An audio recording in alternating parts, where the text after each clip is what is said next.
said, He's well, calling me the an middle is, old if you man. can't wanna catch a nap, you can't do it. You know, I have brought your name tag ever faithfully for every get together. And what did I do? I forgot it today. That's all I right. cannot complain. I probably got one in the car I can run and get. It's good to be here. Well, Hey, these are, they look like these. Oh, yeah, So. real official looking. But everybody knows what you, who you are. Yeah. Hey Connie, how are you? Nice gift to have. Good. It is. That's what I tried to do in the Army. I tried to stay out of the way and not be known. Yeah, it's out there. They kicked me out. I tried to join up. After I come back from summer camp, I was in ROTC advanced program in Georgia. Yeah. Sergeant called me in.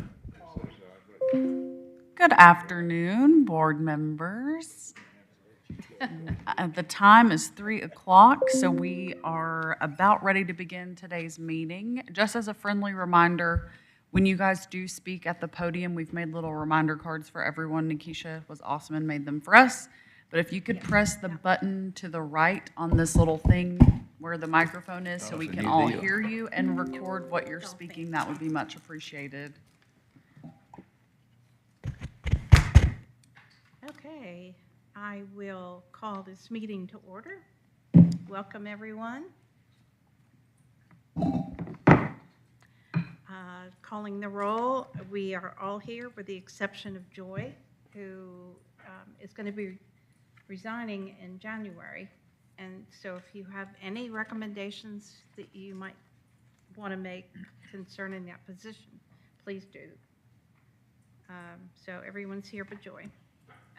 We have to approve the meeting minutes that we had in October, and I hope you all read them. They were very lengthy, but very important.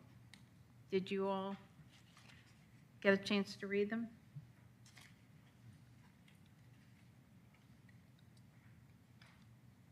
I'll hold it for a moment.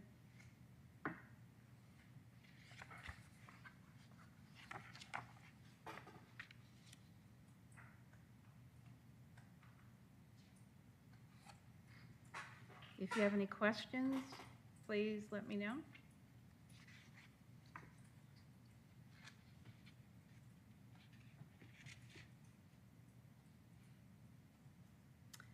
Okay, may I have a motion to pass the minutes?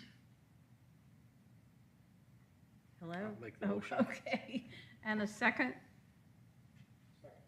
Second, okay. All in favor, passing the minutes? Say aye. Aye. Thank you. Michael, at what point, excuse me, do you take over on the board?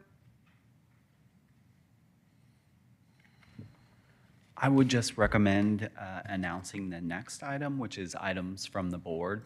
So we have an item on the agenda called items from the board, and that's the discussion of the criteria for adding historic structures to the contributing list. Okay.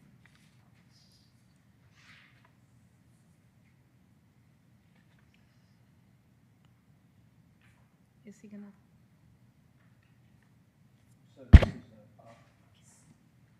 Waiting on comments?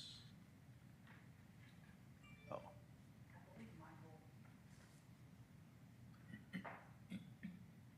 Move on to that section. So at the last Historic Preservation Commission meeting, it was discussed that at this meeting, you would like to have a discussion regarding the criteria for adding a historic structure to the contributing properties or structures list. And I think the concern is you have a bunch of structures that are approaching 75 years or older, namely the ranch-style homes throughout the community, and that there was some concern that you'd be inundated with a bunch of structures that would need to be added to that list. And so I did include, as part of the packet, I included the Historic Preservation Incentive Ordinance. And I went ahead and gave each of you a hard copy there at each of your chairs. And if you will actually turn to page 12 of 19, so at the bottom of the page, you'll see the page numbers. If you'll turn to page 12 of 19, that section is the section that addresses, in its subsection 2.9.6, it's about the middle of that page, of page 12, and it's titled Historic Resources Inventory, Contributing Historic Buildings. So this is the section of the code that addresses how structures get on that contributing list. And if you'll just turn to the next page, which is page 13 of 19, and you'll see that item B is highlighted. And I highlighted that because this is what calls out how a structure is added to that list. And it's really the first, there's two criteria. And I've got it here. I think it might read better here. Let me see if I can zoom in a little bit better.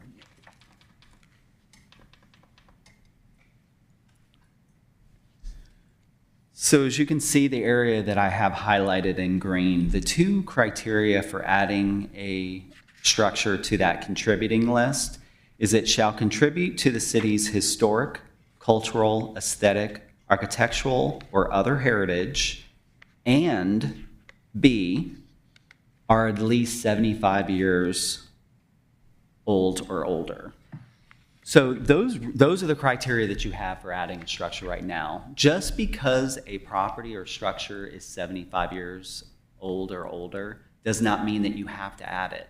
That's really why you have condition A in there, or criteria A. And that's where we're looking to you as a board to provide us with a list of structures or properties that meet the criteria that you believe meet the criteria for either A or B. Now, I think you wanted to have an open discussion at this meeting. Do you need to add some additional criteria? Do we need to amend these criteria or add to them? And that's where I just wanted to provide that introduction and then let the board have that discussion on whether we need to make any changes to the criteria or whether you think that these are okay as they are. So I'll turn that back over to the board, and of course I'm here, and I'm going to stay seated here, and if you have any questions for me, I'll do my best to answer your questions. Great, thank you, Michael. I don't know, if somebody wants to go ahead, you may have better stuff than I do. No, go ahead. So,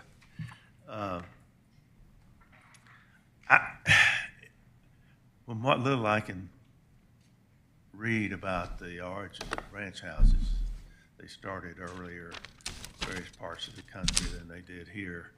I think it was in the 40s, late 40s maybe. I'm not so sure we had any of those ranch houses at that time, but most of the ones that I have seen, remember, came along in the 50s. I remember one house, I don't know if it's in Alpharetta or Milton. It's out on Hopewell Road. I don't know where the boundary line is as you go out Canton Street, and it becomes Hopewell Road. Mm-hmm. Dr. Jesse Roberts, whose father was a doctor here too, Dr. Morris, and her husband at the time built this gorgeous, big, sitting on a nice little ridge, that if we wanted one example to choose, that might be the one. But I don't know if it's in Alpharetta or Milton. So obviously I don't think we're pushed to get anything right away. I think this was mentioned last time. It may be before any of these houses are 75 years old, they're not going to be here anymore. They're going to be two-story white houses with black trim. This is sort of what it seems like.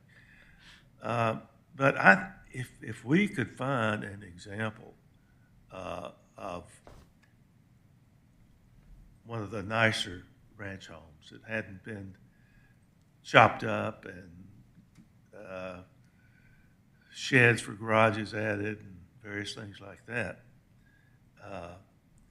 And even another step, if it could have been built or owned by somebody who contributed to the city in one way or the other.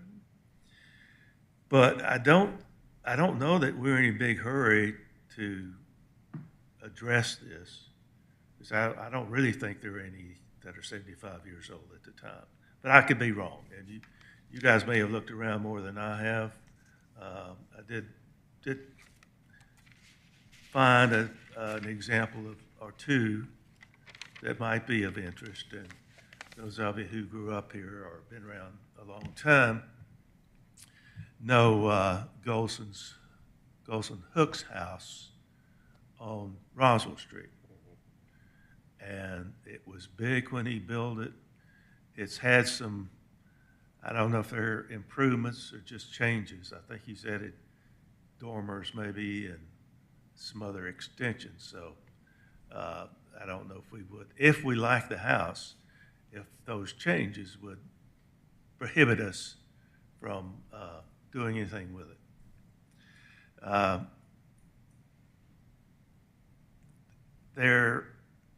There are some over 75-year-old homes on Brady Place, if you know where Brady Place is. And Bob, do you know where that is? Bob Myers? No. You know? No. Okay. You know where Maxwell Road begins on the north side? It's off of Highway 9, maybe half a mile before, if you're going south on Highway 9, maybe about a mile, or half a mile before. Just past Red's Liquor Store. Yes, maybe that, Bob, you probably, that would That probably was help you. appropriate. And then it's before you get to the Waffle House, where you go after you spend a lot of time at Red's Beverage Store to wake up. But and it's close to the Earlwood House, a little bit further north. But there's a little street that connects Maxwell and Highway 9, and I've been by there a few times recently, and I've talked to, let's see, Latrell Gardner, excuse me, who lived on the street, grew up on the street. And she knew a lot about the houses. I think she knew who lived in almost all of them. And she gave me, trying to go down the street and name who lived in all of the houses and approximate age of the houses. And she thinks all but two are pre-World War II. There's another lady who spent some time there as a child, Marie Dinsmore Anderson. Do you know her, Rex? I think you do. But she lived there for a while, and I want to talk with her and see what kind of information she might have. But there's a lot of road construction going on there, and the roads, the Maxwell Road itself is kind of torn up.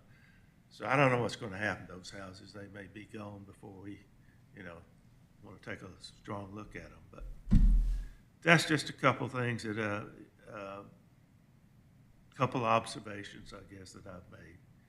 I don't think there's any rush to pick a ranch house. I don't think there are any that are 75 years old yet. Could be wrong. And I'm a little doubtful that these houses on Verdi Place are going to be around for a long time. So I'll just shut up. And Commissioner Mashburn, I did want to point out 375 Brady Place is on the contributing historic list. Yeah, and that one, but by the way, was the Cobb House. Okay. And it was one time owned by Earl Wood, who owned the property that we most recently put on the list, preferred list, so. That house is the only one on the street, I think, that was built in the early 1900s, as far as I know. Good. All right. We don't have a current picture. I don't know. Luttrell said that Buck Rudisill was a policeman here in the 50s, maybe 60s. She didn't mention his name, but his parents lived on that street, and so did W.L. Rudisill, who owned the only package store in Alpharetta. And I don't know when they moved away and whatever. If we want to, we could probably find out that information, but I don't know about Buck's house. I never knew where he lived. He was right there on Brady Place. My Aunt Peggy is Buck's daughter, and she's still living in her 90s. And I think she's clear-minded enough she would be able to give some information on that. It could be Buck took his parents' house. I don't know, Yeah. but. Well, two things stand out to me. One is historic. The other is architectural. The problem we have is, for most of us, ranch-style homes are common as dirt. There's nothing architecturally very satisfying about them. Amen. But for some of these kids that are coming along, not my kids, but my grandkids and great-grandkids, a ranch-style home is going to be something pretty unique in the future and maybe worth preserving for them. But first, I would say it had to be historic in nature that contributed. For instance, Buck Rudisill, who was a city policeman and sort of a character, I would say, and he was part of the fabric of the town at the time. And one of the challenges that he had was my brother-in-law and a couple of other fellows coming through Alpharetta, accelerator to the floorboard as fast as they could and see if Buck could catch them. And so he has a certain renown because he didn't have many people he couldn't stop. He caught a lot of bootleggers and stuff like that. So that's the historic thing. If you had his house preserved. Did he have a car or a motorcycle or? It had It's a a car. 57 Ford. Yeah, Oh, okay. yeah. But, you know, that's historically interesting. Mm-hmm. I don't know that he contributed to the founding of the city or anything like that, but he did keep the peace. And then the other thing is, any structure we put in here should be a unique architecture, I think. Ranch style could constitute that for younger folks. For us, I don't think it's anything special. How about y'all? Do you have some comments? I do. For my own edification, and pass all these down, I've just been working on Excel spreadsheet for a number of months just to get my head around addresses, dates, stories, markers, which list it's on, all in one page or one spreadsheet so that I can search it and kind of do statistical analysis if I need to, look up something real fast. It's not done. It's certainly a work in progress. The way I printed it out here was first all the contributing properties on the contributing list. There's 55 properties on the contributing list right now. There's seven of those that are on the contributing list are also on the designated list.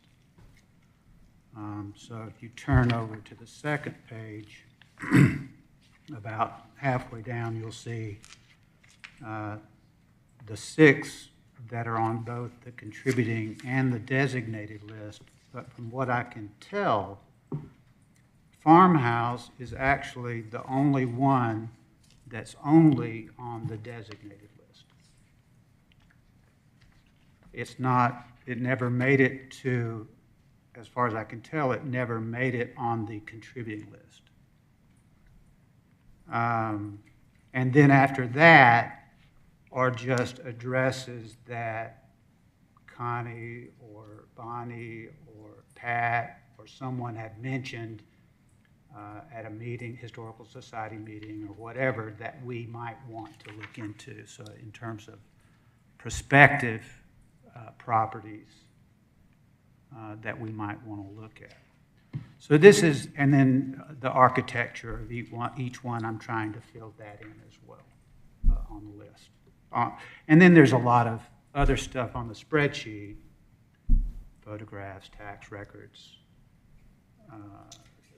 and so forth, that I'll use where the information came from, what reference I got the information from, and so forth. But this is just a really one-page copy of my list. So I just wanted to throw this out there. And this is kind of what I refer to when somebody says an address. I look on my spreadsheet. And Michael, I really appreciate you quickly coming up with that map, prospective properties. But so that's all I wanted to contribute for now to this meeting. I agree that, a property, a structure that is just a ranch box and, vinyl flooring or, whatever, obviously it's not going to satisfy, in my mind, it's obvious that it's not going to satisfy criteria A. And I think that's, just like Michael said, that's why we're here. Thank you very much for putting together the list, Shaq. That's amazing. I think on the list, what we have here, and by the way, I like the way you presented it. When this organization was started, Bonnie, Ben Hollingsworth, and I spent about 3 years researching these homes. And I think, I haven't read every one of them, but I think most of the information that's here is from that research. If you've got it doesn't matter if it's old or new as far as the research goes, but I have been slowly building files on these properties, and it's not organized the way I'd like for it to be. So I could just hand it over to you, but I'm going to try to get that together, and it will supplement some of the items you already have here. And there's no need, there's no reason why we can't continue to do that. You learn things as you go, and we probably know a lot more about some of these houses than we did when we started. But thank you for getting this set up. I think this is a great way to keep up with it. I'll say one more thing about the house on Roswell Street, the Golson Hook house. Golson Hook was a home builder, and he built the houses that line Mayfield go out past Canton Street. And then there's 3, 4, 5 streets that run off of that on both sides of the road. And I don't know how many he built here, but I would guess 70 maybe or more. And all in all, he built over 200 houses. So I think, Bob, you were talking about some notoriety or some contribution. If the house is something we like, I think he'd fit there as well.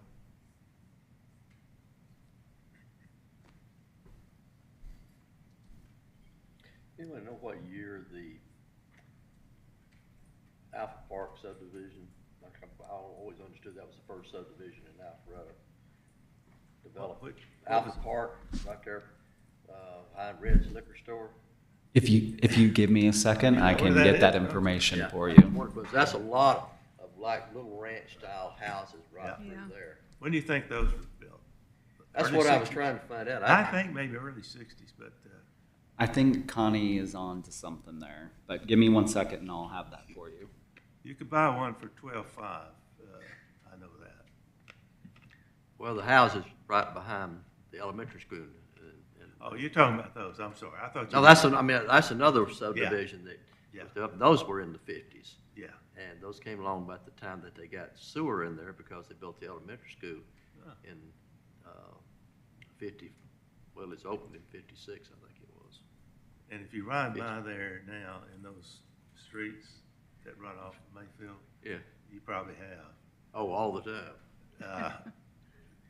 There may be more white houses, two-story houses with black trim than there are ranch houses now. I'm not sure, but I mean, there's very few of the original houses left, but, most of those houses, as you said, within the 10 to 12,000, $13,000 range when they were built. Wow. those are, In the 60s, I was walking through that subdivision in the back way to get to Alpharetta Elementary School. I knew those homes pretty good. They're all just little cracker boxes.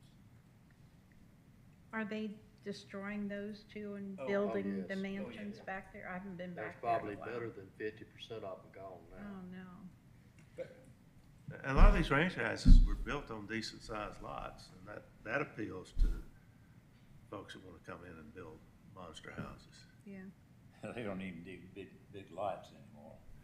Yeah, you've been out, I'm sure you have, about Milton Avenue and almost to Wills Road. Yeah, and Pebble Trail and Shady Grove and all those are. Yeah. This house is, it's that little street that connects Milton Avenue and Wills Street. It's a little half circle, got maybe 8 or 10 houses in it. But his house is on the corner. Lynn Circle. No, it's the opposite side of the road. His house is on one of the corners, a couple of houses before you get to the old feed store.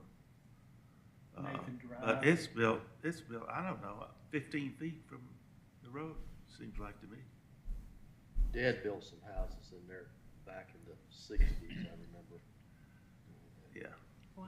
But they were all, like you said, the lots now would be considered a large lot. They were Yeah. considered a small lot then, but now it's a large lot. So Are I- most of the houses that we've been talking about made of wood?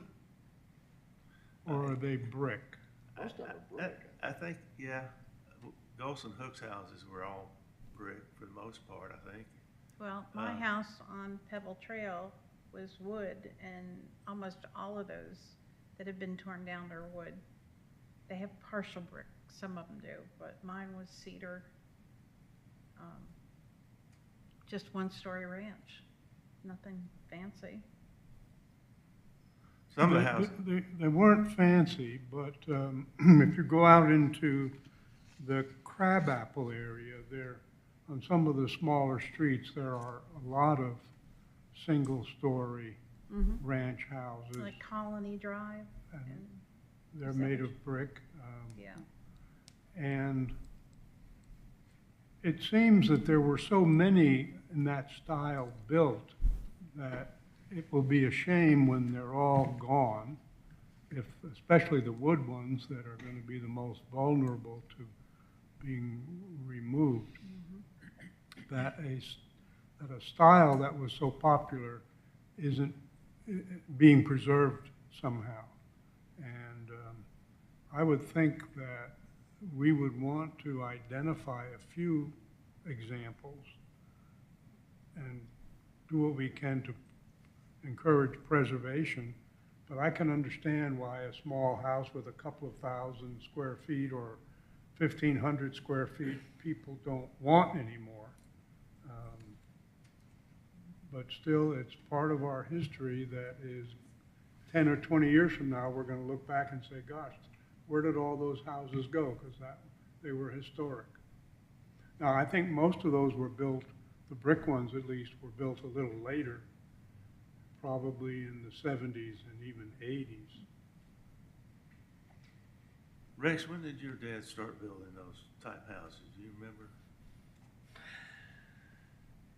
Probably early 50s. He worked for, when he came out of the war, he went to work for the union, Carpenters Union downtown Atlanta, and he did that until about 53, 54. And he was building cabinets in a little house he had behind the house I grew up in. And he made cabinets and sold those. And then he started building houses in the early 50s. When he left the union, and they opened the building supply, which was right, of course, down here next to the cemetery. Yeah. That's all been gone for years and years. A lot of the less expensive houses, ranch houses, in those days, they would put half brick, halfway up the exterior wall, and that was it, no more brick on it. Water table, brick water table. But, I think it's called a brick water table. Oh, oh, okay. And, you know, because they still do it, you know, they'll give you a nice, builders will give you a nice brick or stone water table foundation, and then the rest will be hardy plank. And it'll almost give you a historic look. Yeah. There's a house next to my daughter now that they're remodeling, and they're putting a brick veneer really? on it. Does it look good? I haven't looked. My wife said it reminded her, you remember the old houses that they used to have the stuff you could buy in rolls that looked like brick, and they put it on the side of the house and go around it? It kind of reminded her of that. Brick siding? Yeah. Yeah, yeah. Well, this is completely not the point, but I know a year and a half ago, I talked to a couple of members of the city council because I was concerned with up and coming newlywed youngsters and also empty nesting people, that they don't have a place. They sell their big house where they had their children raised, and these people don't have anywhere to go in Alpharetta. I would think something like my house would have been a great place for grandma and grandpa to live and not have to do very much maintenance, but they're all gonna be mansions. But that's not our problem now. We're just trying to preserve the good ones. So. I was able to find some information out on Alpha Park. So the northern half of Alpha Park, so the portion closest to DeVore, that was platted, so the roads installed and the lots identified in 1957. And then the southern half of that subdivision was platted in 1969. So the homes would have been, they would have started building the homes probably in about 1970 timeframe. And to be 75 or older, I think we're looking for something in the timeframe of 1948 or earlier. I mentioned this last time, I believe. There's a house near Brady Place. It's on Maxwell Road. If you're on Maxwell going, I guess that's south, going away from Highway 9. Just past Brady Place, there's a little, on the right side of the road, a little white frame house, And let's see who might know that house. It's Janice Stewart. Rex, did you know her from school? Yes. Okay. It's her family's house. And I don't know what style it is. It looks like cotton mill style to me, but it's a cottage, and it has a front porch, gable roof. And I don't know of any other distinguishing features it has, but they built a lot like this earlier, I think. This was built in 46. Is that the one that has the stone facade with there's some pretty large older trees in the front yard there? I don't think so. Okay. I may be wrong, but I don't think so. And Janice is still alive, and if you wanted more information, she could probably give us some details. One bath, 2 bedrooms. I assume the siding is wood. That's what it looks like. That was before aluminum siding and vinyl siding, so that's probably it. But if you're out in that direction and go down Maxwell Road, take a look at it. I just looked up 365 Maxwell Road, and the date that Fulton County Tax Assessor has on the build date was 1940. And that, 1940? yeah, it's 1940. So that may be the same property potentially. It probably is, and Janice's memory of it, that it was built in 46. And that's actually, y'all know this as well as I do, that's, with the war going on, materials weren't available, wasn't much building between the late 30s and the end of the war. And before the late 30s, the Depression was going on, and nobody had any money to build, but a lot of houses cropped up. Some of the GIs coming home needed places to live, and I know along Brookhaven, that was, at the time, that was full of these simple 2-bedroom, 1-bath houses. I don't know that Janice's father was in the military. Don't much believe he was. He got a job at the BOP plant in Dorville, and I think that's when they actually moved to the area, and then he built the house. 46. That the house kind What? Is that the house Yeah, you're talking about? yeah. Oh, Joe Thompson, is that what you said?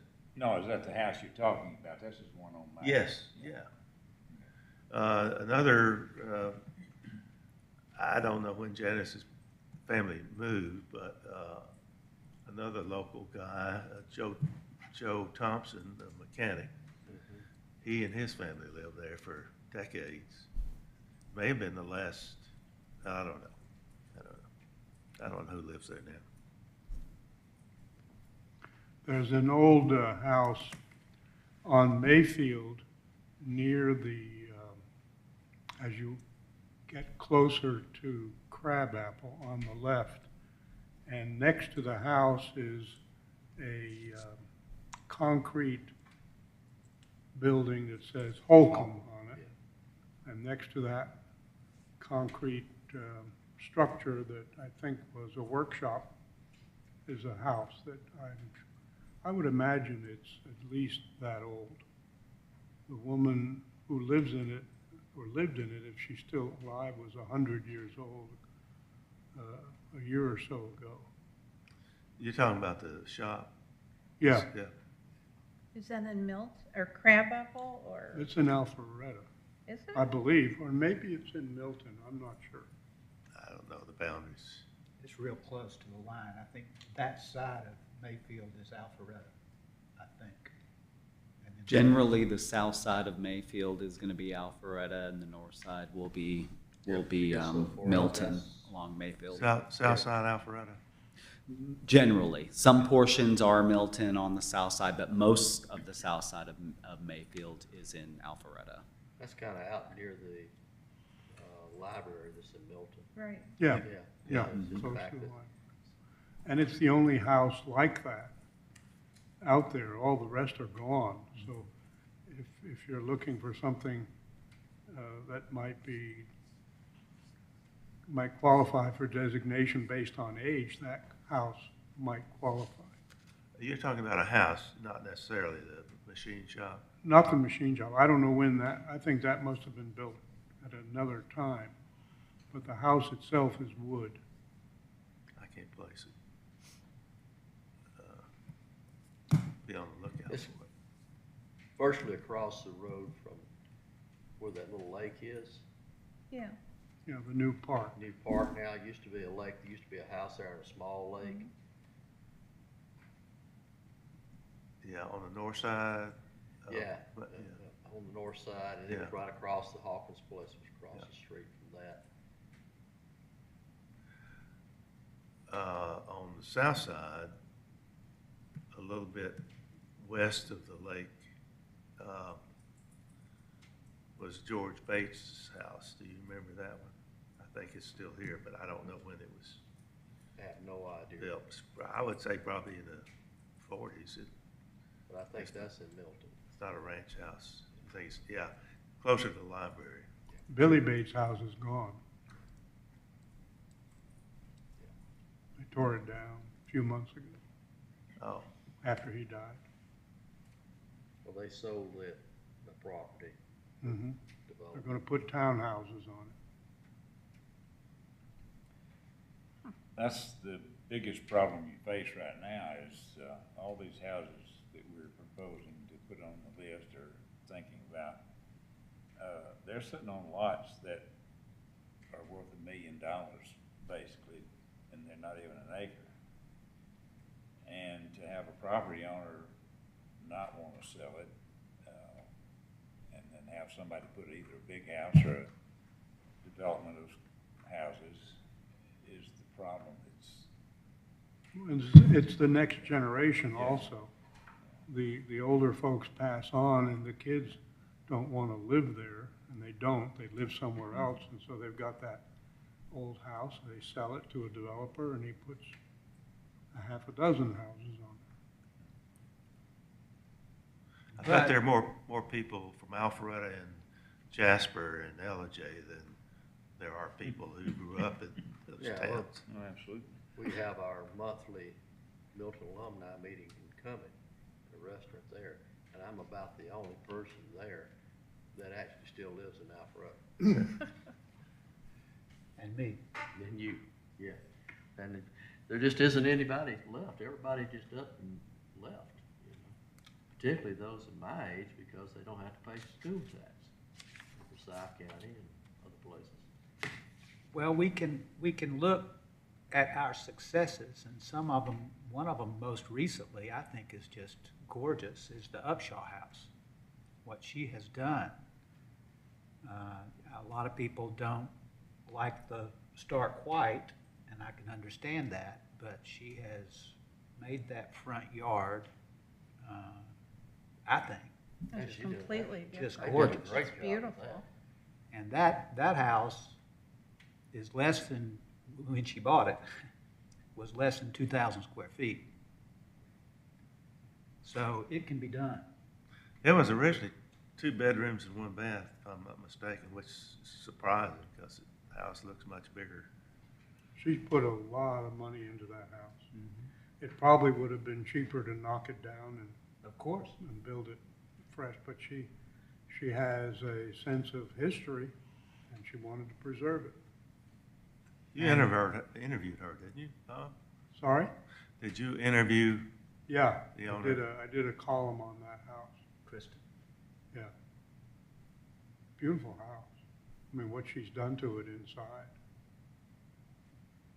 And she's not the only one. There are other successes here too. And they should, you could argue that those people should be recognized. She should be acknowledged. I mean, so she had a column written about her, but there, maybe this group would want to identify houses that have been rehabilitated, maintaining their historic properties to the extent possible. And Bob, somehow recognize the owners. I'm sorry. The Historical Society here in Alpharetta's plans to recognize a party that's rehabilitated, remodeled, and I guess saved properties with a plaque. That there's already several houses that we could do that with.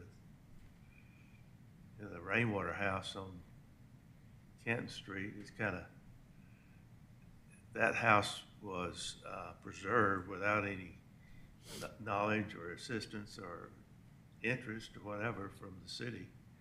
But they did a great job. I think that was about a 1900s house. Anyway, they did a nice job. And sometimes a developer will take a house and instead of knocking it down, will turn it into the, I don't know what they call it, but initially it's the sales center, but then they keep it and it becomes a preserved historic house. And one of them is just around the corner from here on the Manning House, you Manning mean? House, The Manning House? down here on Academy. Well, that's one. And there's one right at the end of the street where the city hall goes out, a little bit to the right. Yeah, It's George got a Jones. wraparound George Jones. porch. George Jones, Homes. yeah. It's a restaurant. Yeah. So, Oh, is it a restaurant now? Yeah, it's Porch. called Holmes. Oh, okay. And Well, it's the city- expensive. and it looks beautiful. Yeah, they could have knocked that down and built a new place, but they kept an old house. The city, community development, I know some of you have been involved in this, but that group,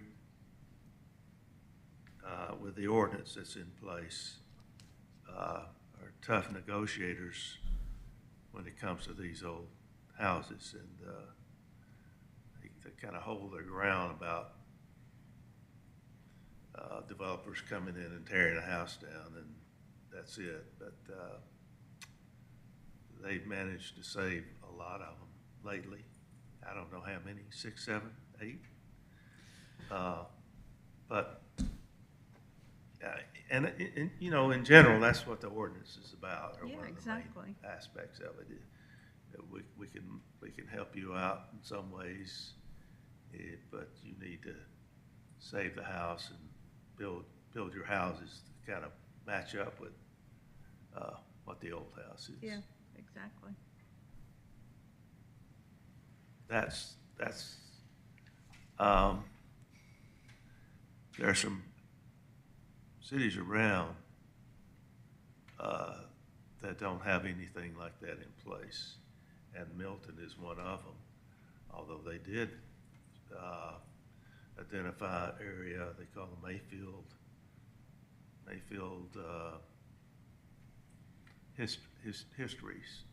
historical something, and they got some pretty strong language in an ordinance against tearing those homes down. Good. Well, like you say, that's the whole point of the ordinance, so that they can't get a demolition permit if it's on our list. So, There's an old beat-up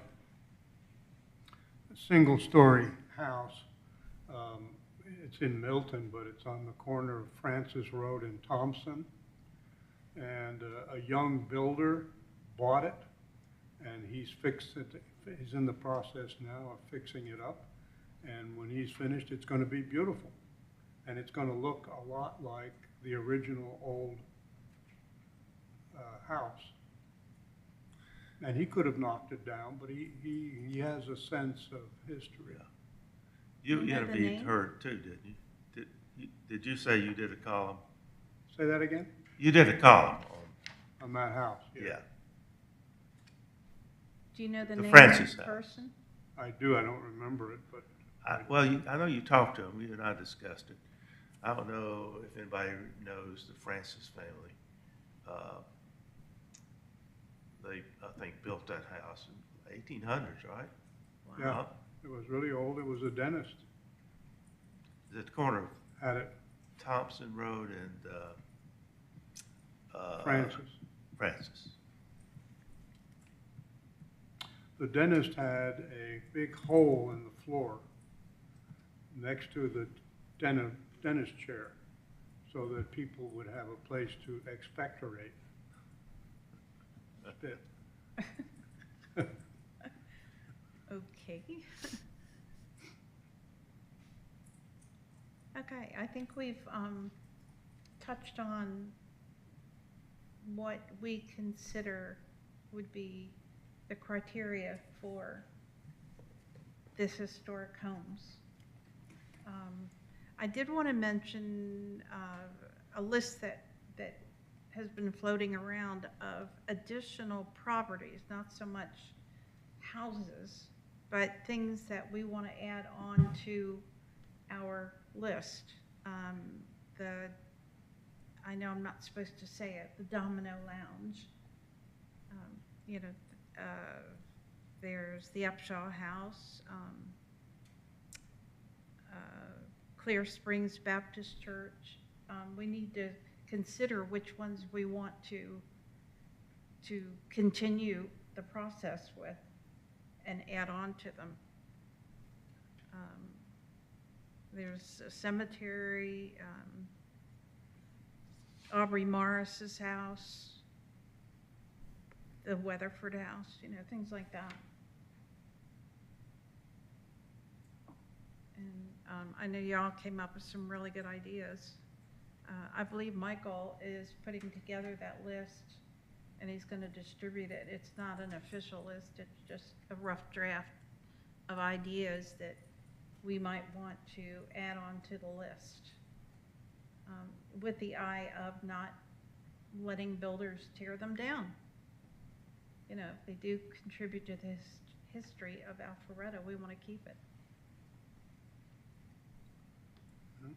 Do we have thoughts on that? I think we'll have to look at each one individually when it's brought before us, to see if it does meet the criteria of something that we want to put. I don't want so much put on the list, but does it qualify for what we wanted to put in the preservation? I think what we have now is adequate, and that we can, anything that is on the list has got to come before us, so we have the right, to go through it. Could you get closer to the mic? Okay. My hearing. I think what we've got now is adequate. I don't see a need to change it from the 75 year at this point. It would have to come before us anyway, so we can make the designation at that time, whether we think that it's historical enough to be included in the preservation list or for preservation, or it's not. You know, I don't see any point in extending it to 100 years or putting a date and say that it's got to be prior to 1940 or 1945.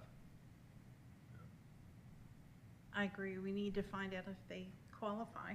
Yeah, first got to find out it's qualified. So would you all like to have another meeting like we're doing now? Once the list is complete and mailed out to everybody? Okay, what do you mean the list? Do you remember when we were meeting in the log cabin? Shaq and you Yeah. and Ben? Okay, and we came up with a list. This was a committee of the Alpharetta. The Alpharetta Preservation County Committee of- Historical Society. It wasn't a side meeting No. of the commission. But anyway, if we have this list, ahead of time, like sent out to us, then we can consider them and then get together in a meeting, because we're not allowed to get together and talk like between 2 or 3 of us. We have to do it, everybody.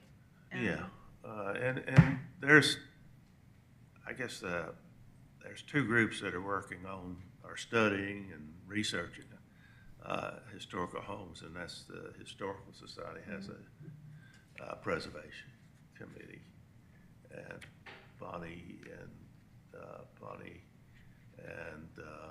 Shaq and Ben and I are involved in that. I don't think there's any territorial conflict or anything. No, not at all. We all have the same interest. So One of the issues I think we're gonna run into is because of the increased value of property in this area, that you're going to get people who do not want their property on the list. They don't all want to have to go through it because they want to sell the property and maximize their return on investment.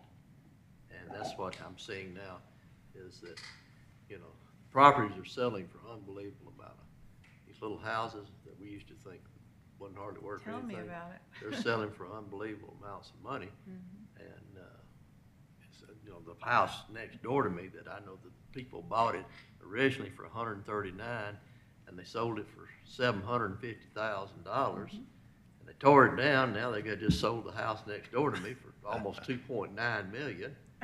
And, and it's just, you look at that and you think, you know, the reason we don't have a lot of young people in Alpharetta is because we priced ourselves out, or the value of the property's priced itself out. That's why they're going to South Forsyth and places like that, because they can afford homes. Yeah. I just paid my tax bill up in Forsyth County, and it went up 94% this year. And it was mainly because of the population explosion and the need for schools. And they're building schools as fast as they can build it, because most of us who grew up here, Forsyth County was like Cherokee, and here we have one school for the whole county. You know, Cherokee High School in Canton, and Cumming had the one right downtown, and now Cumming's got like 8 or 9 high schools, and they just finished another elementary school that was 9/10 of a mile from the elementary school that had already built. So there's just that much growth coming along, and it's just pushing the prices higher, and it's just going to continue to do it here. Well, a lot of them are moving out of Fulton County because of the taxes. Yeah. Into Forsyth County, and I don't blame them.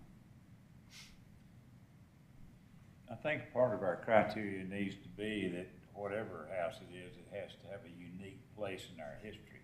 Yes. Just because it's an old house is not enough to qualify it in my mind. And for the reason that Rex is talking about, that if a person owns a piece of property, government ought not to tell him how to use his property. That's not the point of government. Now, they will hold your feet to the fire if you're a developer and want to build a lot of homes, and there happens to be a historic building there, then, yeah, you'll preserve the building if you want to do your development, if that's the only way you can make money. But for an individual, I don't think we ought to be in a position where we tell them what they can do with the property. If it's significant historically, then yeah, we probably need to try to urge them, but I've always felt like when the situation was involving me, if you feel so strongly about it, then buy it from me. Yeah. And you can do what you want to with it. But don't tell me I can or can't do something with it. Right. So, and I don't know if the city would want to run around buying houses or not, just for historic purposes, but if there's something that's historically significant and it's worth the money, then maybe the city ought to buy it to preserve it. that's what Roswell did. Bullock Hall, those others, That's true. antebellum homes. But there's just not many large pieces of property left in Alpharetta. I mean, I've got the only piece of property probably left in Alpharetta that's still zoned agriculture. So, you know, and I've been there for 46 years. It was zoned agriculture, and I never applied for a change, and it's still zoned agriculture. We can change it. Huh? We can get that changed. I don't want to change it. But I don't think there's, what you're running into is there's just not that many large pieces of property we have to. Yeah. So it's going to be individual houses, and like Bob said, we have to look at it. Is it significantly important to the city? I mean, does it have a history? Do the family have a history? Do we have things that contributed to the development of Alpharetta? Well, like, as an example, you know the what do they call it, the castle? The thing that looks like moats and turrets and stuff? We don't know, I don't know who owns it, and I don't think they're famous, but when that gets appropriate as far as age, what category would you put it in? What would it qualify? Because of the architecture or what? Well, he built that because he couldn't get a loan, and he built it himself. And I remember him telling us back, he wanted to put a swimming pool in, and they told him he couldn't have a swimming pool. So he said, well, can I have a moat? Well, yeah, you can have a moat. So he put a moat around it and put him a diving board and a ladder on in. But I remember him building that and talking about the fact that nobody, no bank or anybody would loan him the money to build the castle, and he just built it himself. Was he from Sand Springs? I think he was, Bob. Truck driver, wasn't he? Something like that. Yeah. And that was what he wanted, and he said he was gonna build it in one way or the other, and he did. We did. But That's do not we- very old either, I No, don't it's think. not. About 30 it's years old. not anywhere close to that. But it's unique. Yeah, it it is is, unique. for sure. Yeah. So what do you think about the list, compiling the list and getting back together?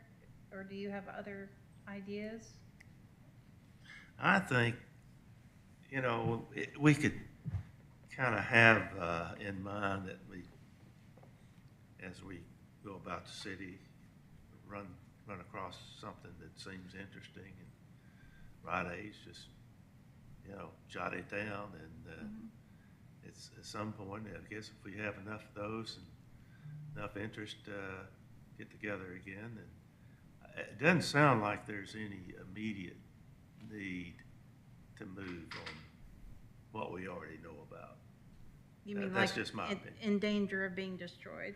You mean- Well, the little street out there, Brady Place, there's one home there that's already on the contributing list. And it's 50 years older than the rest of them. But the rest of them, there's nothing to write home about. I mean, and who knows what's going to happen to them? Because they're in a changing area.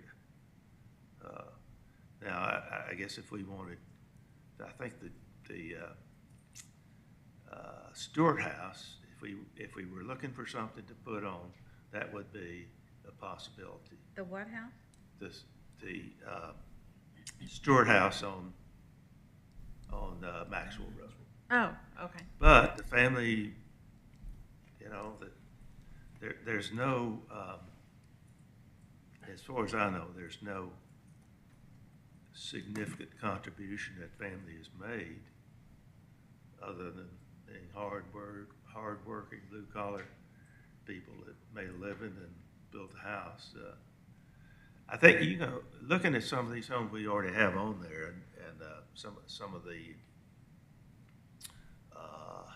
Shirley homes on Cumming Street, we have some homes on the contributing list where, as far as I know, the owners and builders did nothing particularly outstanding. But they were solid citizens, early contributors to the community. I know a couple of them were very active in their churches. I don't think you have to hold out for a senator or somebody. I'm not trying to take shots at Bob's comments earlier, but I don't think we ought to necessarily exclude people because they didn't make some marvelous contribution to the community. And that's the way it's been done so far. And I think the way the criteria is written is allows for that. So it could be from a family that is, famous in Alpharetta history. It just could be the last or one of the few last examples of that particular architectural style. It could be multiple things that make it significant enough for you to save it. There's a house up in Milton where the owners a few years ago said Robert E. Lee slept there, and but with no proof whatsoever, and Robert E. Lee was never in this part of the country. Well, we are Historic Preservation Committee, and historic is the word that sets us apart, I think. Yep, Yeah. and preservation. That's important. So staff will take the list that Chairwoman Stedman provided to us. We'll type up that list, and we will email that out to the commission. Okay. If you have particular feedback as you're going through the community and you identify a property, certainly bring that forward to me. You can either email me individually, or you can bring that to the next Historic Preservation Commission meeting, and during the items from the board, you can make those announcements, and we will investigate those properties to identify if they meet that 75-year threshold. And then you as a board will bring that information back to you, and then you as a board can decide which of the properties that are at least 75 years or older that you feel we should take the next step in adding those to that list. At what point is there some communication with the property owner about the historic nature of their property? So typically that is done once you identify properties that you want to place on the list as part of that public hearing process, which will be the next step. So we amend these into our code. So those addresses go into the code, into that table of contributing historic properties. We are required to notify those properties. So we notify those properties to let them know that your property has been identified to be included on this list. We'll tell them, we'll explain to them what that means. So basically what that means is if you're on that contributing list, that in order to demolish that home or alter that home in such a way that it doesn't match the architectural style of the home, they have to take that forward to City Council to get that approved. So we'll explain that as part of that letter of notification that we'll send out. And if they object, then we'll probably back off and not go forward with including that property on the list. You think? In this document, are there the equivalent of talking points about the advantages to the property owner of being designated? Yes, so within this ordinance, it does discuss the incentives and the incentives apply to when you are designated. So you can be on that contributing list, but you don't necessarily get those incentives until you actually designate the property as historic. That's that second step. Those are the ones that you saw recently with the Sherman Gardner House and the Earl Wood House. They designated because they were conditioned to by council. And then they went forward the next step where they actually made the change in order to restore the home, and that's where you approved the certificate of appropriateness on those houses. But yes, certainly we will let them know. And we're actually going to be working on that letter as it was discussed at the last meeting. We're going to send a letter out once I have my our planning and zoning coordinator, the board's assistant to this board. I'm going to ask her next week to go ahead and work on the letter. We'll send a letter out to all the addresses on the contributing list, letting them know about the incentives that are available to them should they designate their properties as historic. are the incentives significant? That's been my experience, that I was offered an incentive, but it was gonna cost me 5 or 10 times the money to get the incentive. Waiving taxes forever probably is not enough to make up for having to spend a couple, $300,000 to comply. We believe that we've prepared a pretty exhaustive list of incentives. I don't recall every single one of them right off the top of my head, but there's some things in there. We know that a developer with a historic property, it's going to be pretty expensive to rehabilitate that property or restore that property. So we understand there's an expense. We do have buyers out there, though, that are looking for historic properties now. So it is economically feasible to save and restore these homes. But certainly we were trying to provide as many incentives as possible.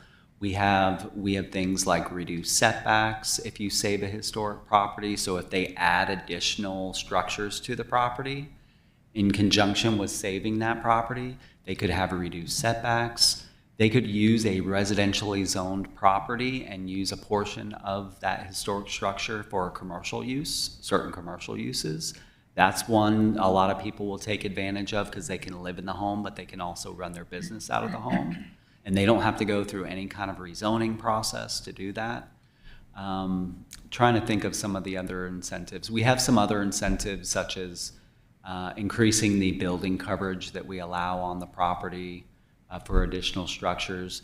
There are some tax incentives, not directly that the city offers, but that you can go through the state's program. Like I said, I don't recall the whole list, but there's quite a few more than what I've mentioned. No government grants or anything like that? There's nothing, and so the city hasn't identified any specific funding that we would give in a grant. However, the state probably offers some grant funding opportunities that we would work with folks in order to help them out through that process. We are part of the Georgia Trust. We're in liaison with the Georgia Trust, and they have a lot of grants and seminars and things like that to help the commission. But before you get to that stage where the house is designated historic and can't be modified without approval, you have to get onto the contributing list. Designated list. Huh? The contributing list is the 62 homes that we already have identified as possibilities. The homeowner has to agree to be, go the next step, become designated. But my question is, so we drive along and we see a house that we think could be a good candidate, and the first step would be to put it on that list of 60. Contributing. 55, okay. The contributing list. So that, do you not want the homeowner to be participating in that process too? Yes, we do. So you have to have some argument to convince that homeowner to be put on the initial contributing list, because he's going to be afraid you put me on that list, then you're going to take me to the next step and you're going to restrict me from selling my property if I want to. Yeah, So I found are there, as I understood what you were saying, those incentives are for houses that are declared historic. What are the incentives for people to put them on the first list, on the contributing list? I think just saving a piece of history for the city, as well as the potential for getting those incentives. So you're correct. The incentives apply if you're on the historic designation list. Yeah. To get the property on the contributing list, you're selling the incentives that they could potentially get if they go the next step and designate. So that's the way that you're talking. We didn't really have a lot of difficulty. There were a few property owners when we did the initial list the initial contributing list that went in when we created the original Historic Preservation Incentive Ordinance. We had a couple property owners that weren't really thrilled about being on the list, and I don't think we pursued those, but we didn't have objections on the others. So we didn't really have a big sales job, but I will tell you, as part of the public notification, if this board identifies additional properties that should go on the contributing list, so step one, we would certainly send them a public notification because we are required to, as part of that is public hearing, and we're required to do that. But we'll go the extra step and kind of educate them on what that means.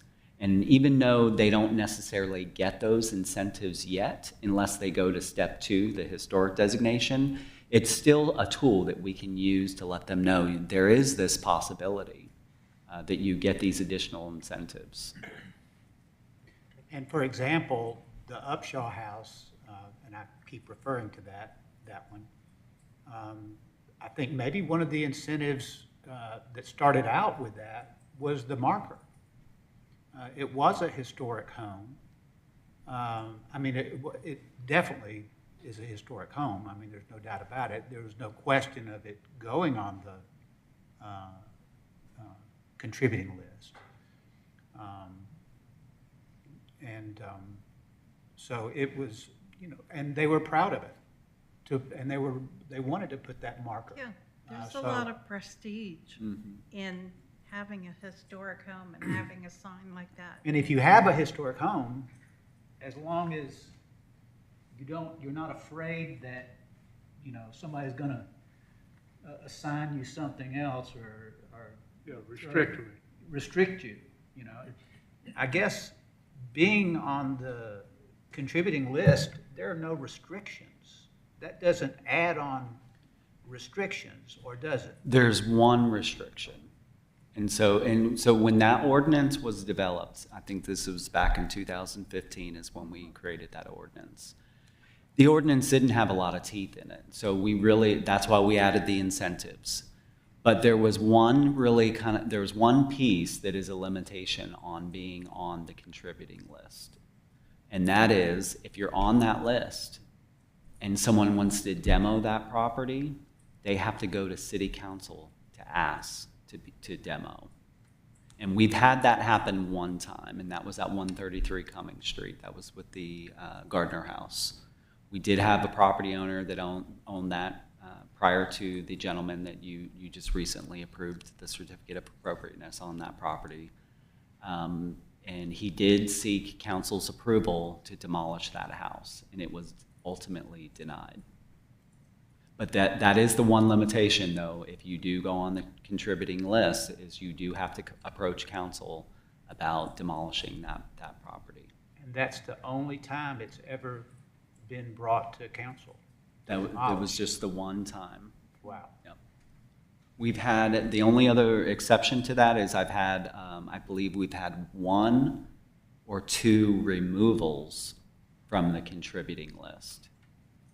So there was, I believe, the one, the Judge Roberts home up on Main Street. I don't remember the address. I know it's Right next. not adjacent to the violin shop, but I believe or maybe it is adjacent to the violin shop, just north of the violin shop. So that was one, and I think it was determined that there was really nothing exceptional about the architecture or the structure. And so that one was removed. And then I believe where the Hamilton Hotel sits, I think there was a property there, a commercial property. And it was originally on that contributing list. The Cotton House. The Cotton House. Yeah. And I think it was determined that it had been altered so many times over the year that there was not anything there of significance to save. And ultimately, that was removed from the list as well. We had those 2 removals. Sorry. I'm sorry. Another advantage is this Historical Society's been talking about reviving a tour of homes for like the holidays and using only historic houses. That would like be around great. Christmas time or something. Yeah. So, One would hope that if especially now, unless you're a developer that wants to tear it down and put up multiple homes. And it is truly a historic home, and it looks like a historic home. And it fits the criteria. You would think that someone buying it would fall along the same path with the incentives, everything that we have to work with, and it is a negotiation process, I'm sure, and you do have to break some eggs to make an omelet. But we did save the Gardner House. And there was a lot of effort there, as I remember, to do so. But it did work. So hopefully, statistically, we'll save as many as we can. So we're coming up to the holiday season. I was trying to think when we could meet again. We may possibly want to just hit the ground running first of the year with this list and set a time where we're going to meet and talk about them. Or do you want to do this earlier?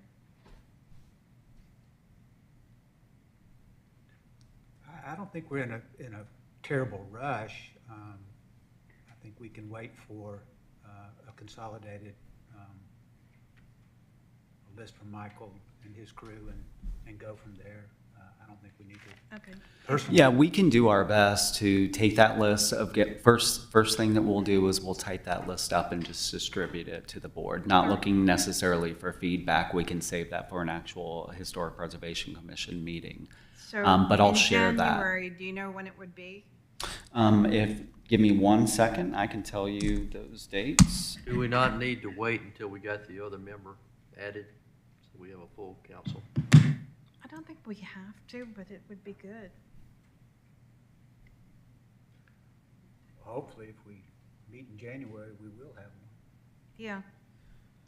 So the December meeting is scheduled for December 14th. That's the second Thursday of the month. And then January meeting would be scheduled for Thursday, January 11th. And I think staff will need some time to take that information that you've provided to us and the information that you provided to us today at this meeting, because I've heard a few properties that we need to investigate as well. Okay. We'll take that and do that investigation. I'm not sure if we'll be ready for that December meeting, but certainly we should be ready for that January meeting. Okay. Do you want to just play it by ear and kind of see where we're at closer to the December meeting, or would you like to just say, hey, we'll just wait until January? I'd say wait until January. Okay. Yeah, we're close to the holidays too, so maybe that'll just free you up. Now, I know we've mentioned Mr. Letchus, Mayor Letchus. Will you mention it to Mayor Gilden? So we can, I think probably the most appropriate thing maybe would be for Commissioner Grizzle to maybe have a conversation with him and just gauge his interest. I'd hate for the mayor to reach out to him if he just has no interest at all.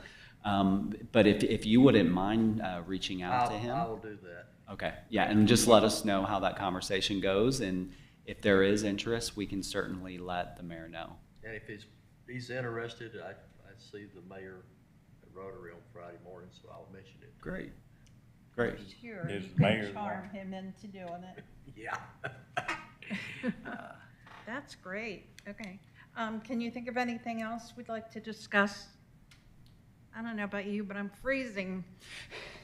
Getting cold. Yeah. So we don't have any further discussions? Okay, may I have a motion I move to? we adjourn. Second. Second? Yeah. All in favor? Aye. Thank you very much. This is great.